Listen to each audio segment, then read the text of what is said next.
మోహన్ బాబు ఎంత విలక్షణ నటుడో వ్యక్తిత్వ పరంగా అంత ఓపెన్ అనే సంగతి తెలిసిందే.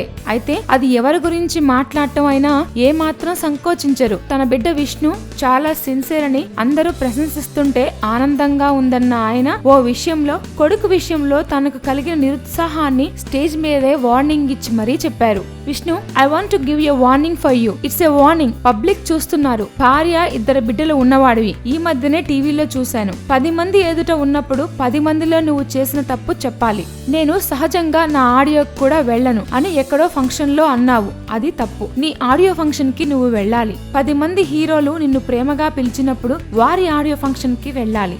అంతేగాని నా ఆడియో ఫంక్షన్ కూడా నేను వెళ్ళను అని కొంతమంది హీరోల్లాగా డబ్బాలు కొట్టుకోవద్దు. అర్థమైందా? బీ సిన్సియర్ గా ఉన్నప్పుడే అన్ని ఉంటాయి మనకు. డబ్బాలు వద్దు మనకు అంటూ కొడుకు విష్ణుకు సున్నితంగానే సీరియస్ వార్నింగ్ ఇచ్చారు మోహన్ బాబు. లక్కున్నోడు ఆడియో విడుదల వేడుకలో ఈ సంఘటన జరగ్గా సినిమా కోసం ప్రతి ఒక్కరూ కష్టపడ్డారని అభినందించారని, ముఖ్యంగా దర్శక నిర్మాతలను అభినందిస్తున్నానని చెప్పారు Mohan Babu. Please subscribe. Hi, it's me Purna. Please subscribe.